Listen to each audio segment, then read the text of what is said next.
Hello, and thank you for joining me today for Real Estate, Religion, and You.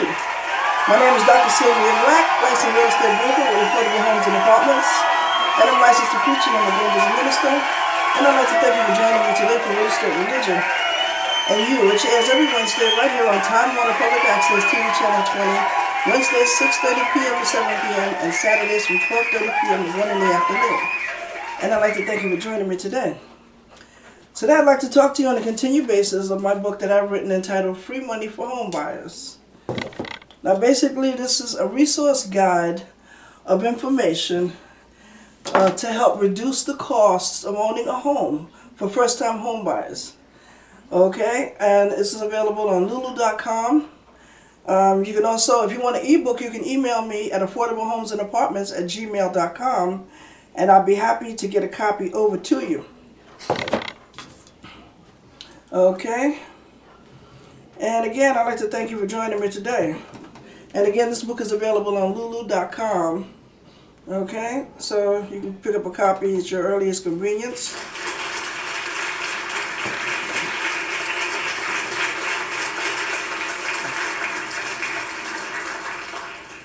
Okay, now today I'd like to talk to you on the subject of, I know you have, as a real estate broker, we will be the one that you will come to when you decide, when you're ready to buy a house, when you're ready to start looking for that house. And once you come to us, to our workshop, we're going to actually begin the process immediately.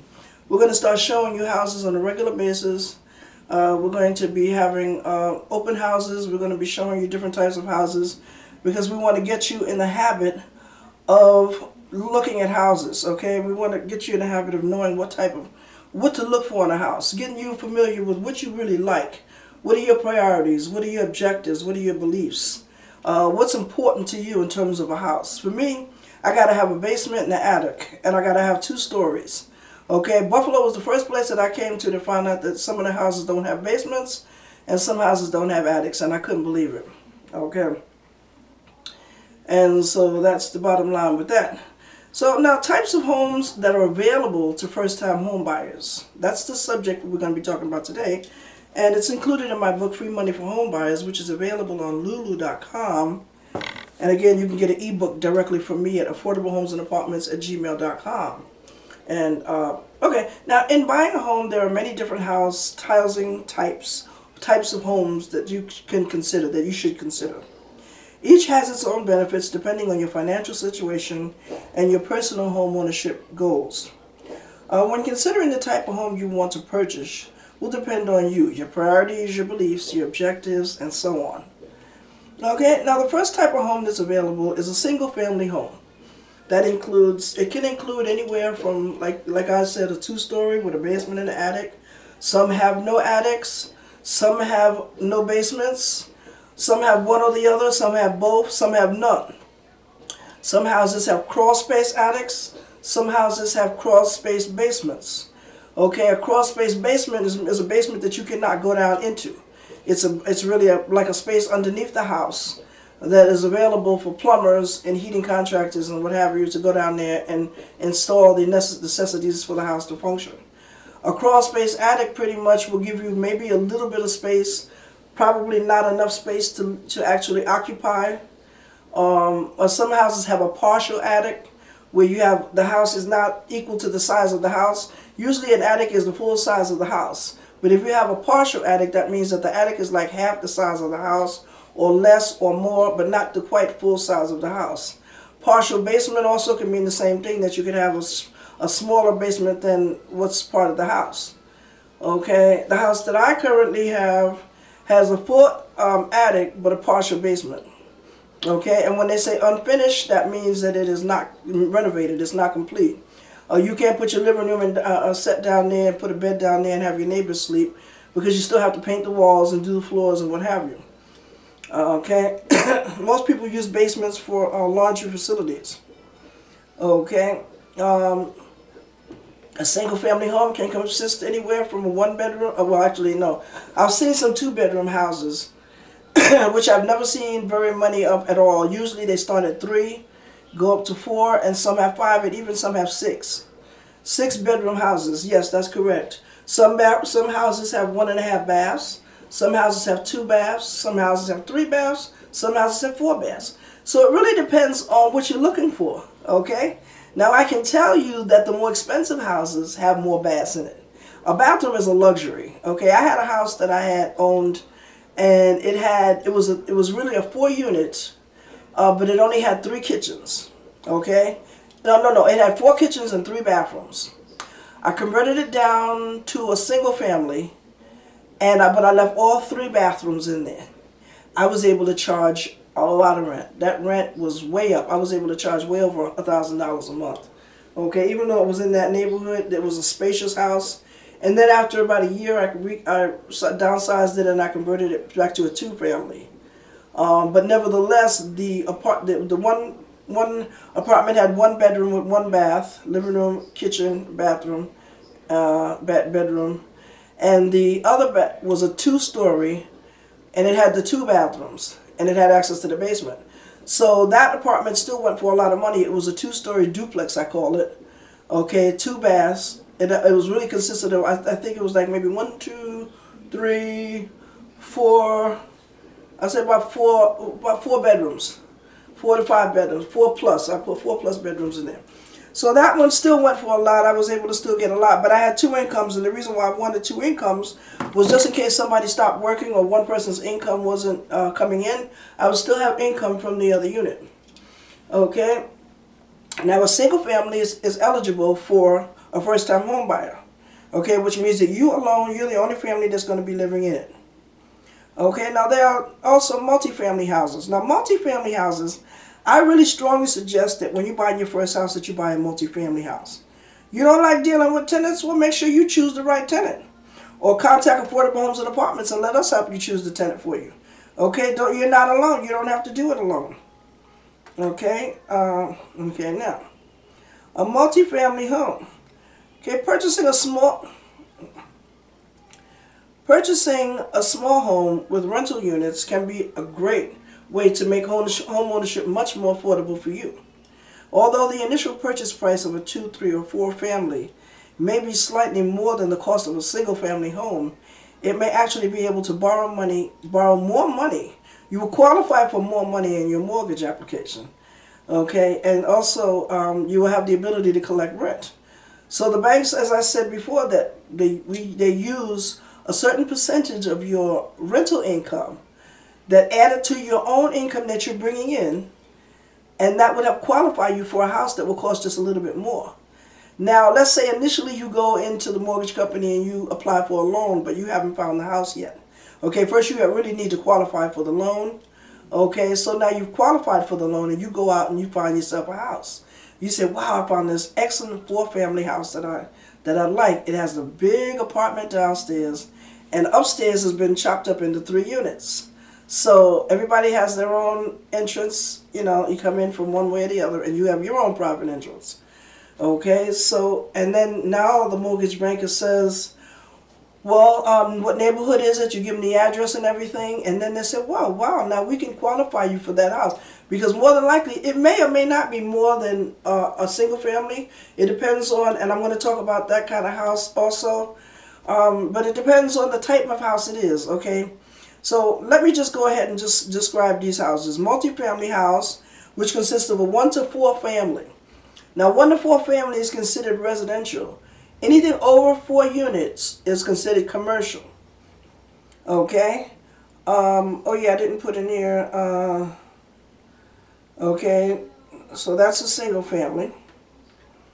Okay, yeah, I forgot to put in mixed use properties. Okay?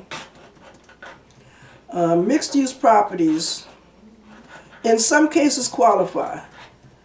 Okay, not all mortgage bankers will necessarily qualify you for these properties. Not all of them will say, you know, we will accept this and qualify you for it and allow you to buy it, a mixed-use property. Not all of them. There are stipulating circumstances, and the guidelines are very strict. Okay, the guidelines are very strict for in terms of because, you know, first of all, you may have a mixed-use property. You have one apartment upstairs and you have a store downstairs. That's what a mixed-use property is. It can consist of one or more of either or both. Okay. Okay, mixed use properties are an excellent, if you if you have your own business now. If you're using income as being self-employed, if you work for somebody else and you are looking to buy a mixed use property, the bank is probably going to say, I don't know about that, because, what are you going to do with the store? Are you going to quit your job now? And you only have one rental income there, so you're going to be living in that. What are you going to do with income? So that's going to be a little tricky, and then you might screw up the whole loan, if you decide to go that way. Okay? But it's tricky, and you have to ask, you really need to ask that question before, while you're being pre-qualified. If I can qualify for a mixed-use property, and what are the stipulations and the guidelines basically doing. Now, we don't do the mortgage here, but we have information that can tell you about how to, mortgages and what have you, but we don't process the mortgage. I was considering getting my mortgage broker's license, but I don't know because I like real estate. Okay, and when you talk to a mortgage, we will be the one that will find you the house. We'll be the one to show you houses, and we might have to show you a number of houses before you actually select the house that you want. But we'll be, like I said, we have a list of houses that we'll be giving you. We have what we call a showcase, housing showcase that we'll be presenting to you also. We'll probably email it to you, and then you can view it right on your computer. And you can look at houses. You can go drive by the neighborhood and take a look and see what it looks like. And then when you're ready to look inside, we can take you inside and look at, 4 or 5 houses in one day and show you and talk about houses, okay? Now, another type of property that you might be eligible for is called a co-op. A co-op, and I know you've heard of that. You probably haven't heard the term cooperative very, are you being very cooperative, But no, a co-op, okay? A co-op is a building or development that is owned by its shareholders, and the shareholders are its tenants.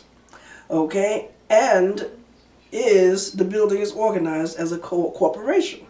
Okay, so basically what it is now, as a real estate broker and an investor, I'm all for it. I love to own a co-op. I would love to own a condominium development because it's more beneficial for me as an investor, as a landlord, or as the owner of the corporation. I benefit more. Now, on the flip side, even you as a first-time home buyer, or me as a first-time, if I was a first-time home buyer, buying a house, buying a co-op or a condominium. Now, you say, well, that's not a house, A co-op, what it is basically, it looks like in a regular apartment building. Okay, it looks like a regular apartment building. But each apartment, okay, has been zoned as either a co-op or a condominium. Okay? Now, a co-op is where you own shares of a corporation, okay? A condominium, you actually own the unit that you live in, okay? However, here's that however. They would say, get the butts out the way, right? But, okay, with a co-op, you're going to not only pay your mortgage, right? Because you have to qualify for a loan for it, unless you got the cash. So you got a mortgage for the co-op, right? And in addition to that, you're also going to have to pay, association dues, association fees. Or you're going to have to pay stock, called stock in a corporation. Yeah, you're going to have to pay shares. You own shares in a corporation that entitles each one of the shareholders to hold the lease for one or more of the apartments in the house. Now, you have some people that actually own several. You have the landlord, you have the corporation, which is the head. You have the owner of the corporation, which is the head, the body head. Okay, and then you have you, which you might say, hey, I want to own 5 of these. You're not as a first-time home buyer, but you decide, you want to own 5 of them. That's the way of investment. Investors do that. And then what they do is they own it, and then they pay cash, though. And then they rent it out. Okay, so they rent it out for more than the money that you got to pay. Now, I hope I put it, shareholders share responsibility for the use of the maintenance of public spaces in the building, such as the lobby, the laundry room, and the hallways. Shareholders always have some control over who is allowed to buy the building, to review their financial solvency, decide whether pets will be allowed, what circumstances they will be allowed, decide whether or when certain improvements will be made building-wide, and whether subletting will be allowed to other issues. There was this one real estate brokerage company in the South. okay, who, what he did was, and I know it was illegal, it had to have been illegal. People would go on vacation, right, in their house. They would turn the cable off, because I was a customer service representative for a cable company, and we was handling the complaints that they would call about. And this real estate company these guys would go on vacation. Now, I don't know if they owned the building or whatever, but how they knew that they was going on vacation. But these guys would go on vacation, right? They would call us up and tell us, we want our cable turned off. We're returning from vacation in another month. Okay? And then the very next day or the next week, we'd have somebody that would call us. And they would be calling from the same apartment. And they would say, I'm calling to have the cable turned on. And I said, really, may I have your name, please? And me, you know, I'm an investigator. I'm going to be asking more questions than I'm supposed to, but I keep it to myself. You know, she's like, yeah, my name is so-and-so. And I'm thinking to myself, she's not the owner of the property. You know, you can't say that, you know. So I'm like, ma'am, sir, whatever the name was, that cable has been turned off. That owner is on vacation. And they won't be returning for another month. That cable has been turned off. Because if that cable was turned on, then the owner of the property would be responsible for the bill, not the person who's actually living in it. And how you going to let somebody else come in somebody's house and live there for even a short period of time while the primary owner, is on vacation, unless it's a timeshare? And I'll talk to you about timeshares later after you buy your house, and then you can talk about some investment opportunities. I'm also going to be talking about how to build wealth in home ownership. There's a way to do that as well. And we're going to be talking about other programs that are available. I had something else on the list. I forgot what it was, but we'll be talking about that too. Okay, but today we're talking about types of homes that are available to first-time home buyers. And I'm coming from my book, Free Money for Home Buyers. And this is available on lulu.com. If you want an ebook, which I can email, I can get you directly to you. I can download directly to your tablet, to your phone, to your computer. Okay, you can email me at affordablehomesанdapartments@gmail.com. Okay, now we're talking about co-ops. Co-ops are governed by committee and shareholders called board of directors. The board is comprised either of a small group of individuals elected by all the shareholders or of every shareholder in smaller buildings. Boards may or may not be to hire the managing agent to administer the building. Co-op owners pay a monthly fee called the maintenance. Okay, now that's what I wanted to get to. The maintenance. Now, so in addition to your mortgage payment you're going to be paying, you're going to also be paying a maintenance fee. And that maintenance fee is equivalent to rent, right? So now you say to yourself, you got a one-bedroom co-op, right? Let's say three-bedroom co-op. You're buying a three-bedroom co-op. That's a market value $650, right? $500. Let's even say $500. Okay. Now your mortgage, you got a mortgage. The cost of the co-op, let's say, was $50,000. So let's say you're paying about $300 a month for your mortgage. Now on top of that, you got that maintenance fee, and they're charging you $500 a month. So you're in essence paying $800 a month for an apartment. It's a co-op. It's been zoned because papers have been filed, and it is now listed as a co-op. Like I said, that's why I said me as an investor or landlord or property manager, yes, I'm all for it. I can make more money that way. Because I can, not only will you be paying your mortgage company, but you're also going to be paying me no matter what you do. So even if you don't have a mortgage, you're still going to be paying me. Okay? Now we're going to talk about condominiums now. Okay? Oh, the maintenance covers the property taxes, interest towards the building mortgage, if any, and it's also deductible. Okay. There's a lot more to talk about with co-ops. Now we're going to talk about condominiums. Where is it? Condominiums. Okay, condominiums. Condominium. Oh boy. Okay, let me get to it in 1 minute. A condominium. And I probably would want to own a condominium, I guess, better than, a co-op. A condominium is a building or development which is individually owned and operated apartments or houses. Now, you can have actually houses. Oh, yeah, I forgot to include townhouses, too. Townhouses. Okay, they can be actually individual houses They don't have to necessarily be in an apartment building, but a lot of major cities, like New York City and even Atlanta, they have buildings that they build up specifically for condominiums. Okay, because there's not a lot of land, so they build up. And so this way the investor can still make their money if they don't have the land to build laterally. Okay? So now these apartments and whatnot, develop the units apartments. The owner has his or her own deed to the unit. The owner also holds common or joint ownership in all the common areas and facilities that serve the project: land, roof, entrance, elevators, hallway. The condominium association elects a board of managers to administer the maintenance of the common property. Condominium owners pay their own property taxes in their units, and they pay monthly, usually low common charges for operating expenses and taxes on the shared areas of the property.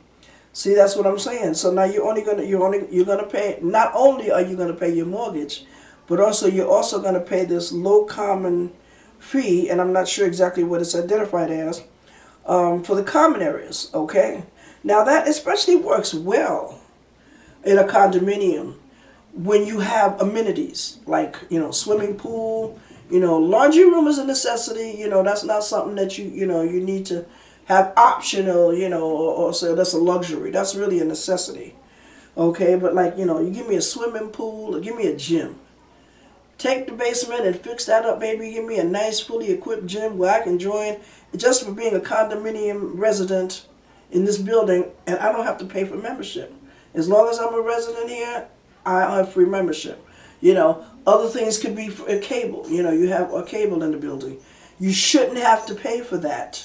Additionally, okay, that's what this common charge would be covering. You see, and they can be any amount.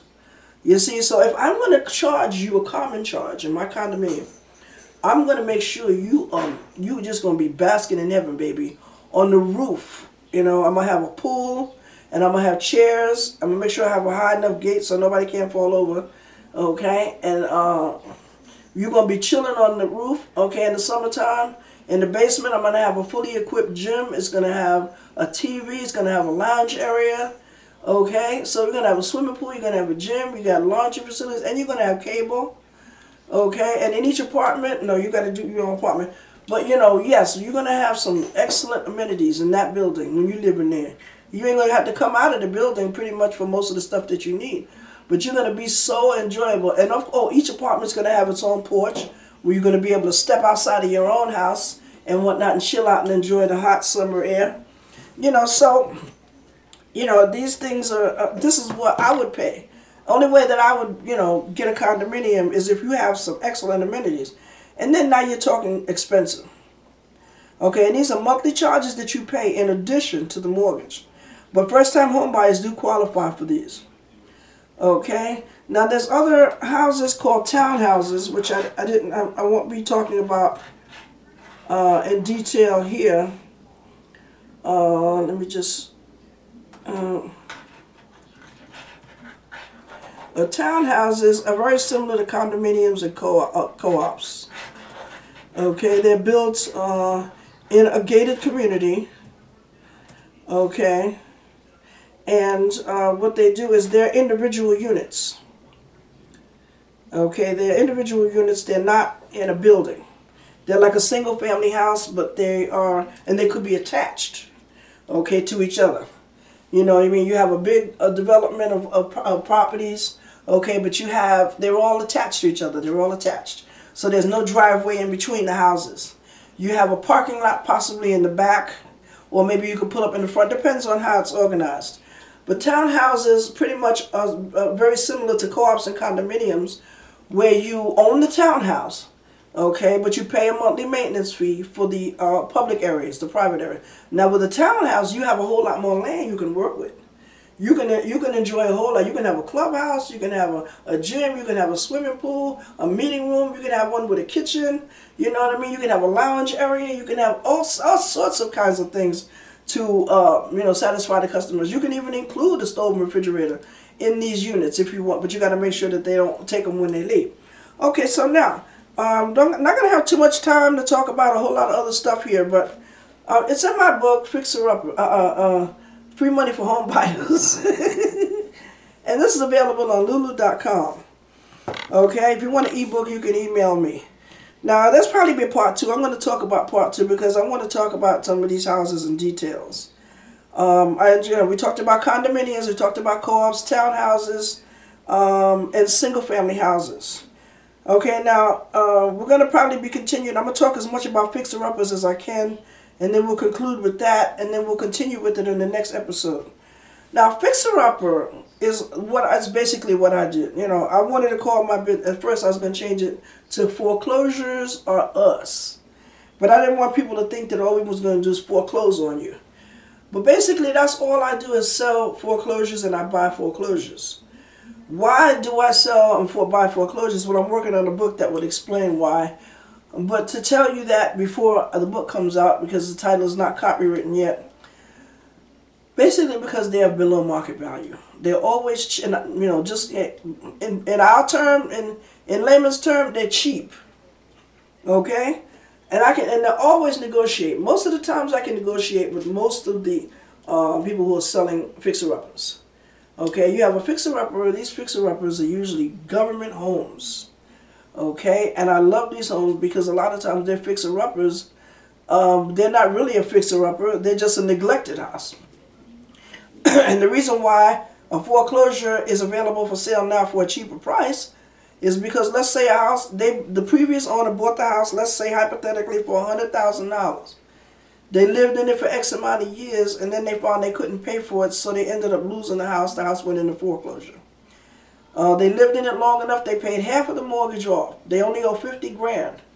So now this house goes up for sale for $50,000. Because all the bank wants to do is recover the balance of what's left over. So if you're good at, and I'm so good at what I do, I can do it that way. Okay, I can buy a house. I have bought 2 was my magic number, 2. You know, I always negotiated down to 2, and every house I bought was 2. Okay, first it was 1, then it went up to 2. And maybe I'll be able to put a 0 on the end of that 2 after a while. But, a fixer-upper, like I said, walk in there and get that house for, $50,000. You might have to bid high, and remember, the highest bidder will get it. The highest bidder get it. So that's what we help you structure your loan, your offer. When you're putting in an offer, what I really like, what's exciting to me is when I go to a live auction. When people are shouting out, numbers. You know what I mean? I think I'm gonna start conducting auctions too, because I love it when the guys be up there.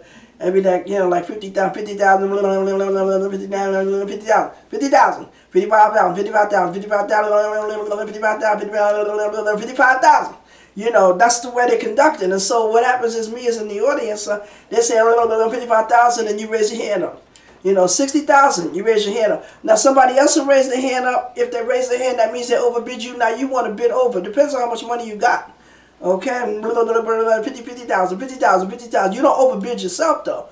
Okay, so somebody else will come in there, they'll raise their hand when they say 60,000, 60,000, they'll raise their hand. Then they say 65, 65. Now, it goes up to 70,000. Nobody raised their hand. You got the deal sold to the lady in the black jacket. And I love that. That's so exciting to me. I don't know why. I think I was proud to do it. I don't want to name my business auctions, but that's what I like to do. So today we've been talking about houses that are available to first-time home buyers, and I've been coming at you from my book, Free Money for Home Buyers. And I'm going to continue with this next week. Homes that are available to first-time home buyers, types of homes that are available. I think it's very interesting to know what you can get for your money, rather than just looking for the traditional style houses. Now you have an option to go out and just, let your imagination work with you. Well, I want to thank you for joining me today, and this is available on Lulu.com. And I thank you for joining me today, and ask you to holler at a sister next week. Join me next week right here on Time Warner Public Access TV Channel 20. Holla!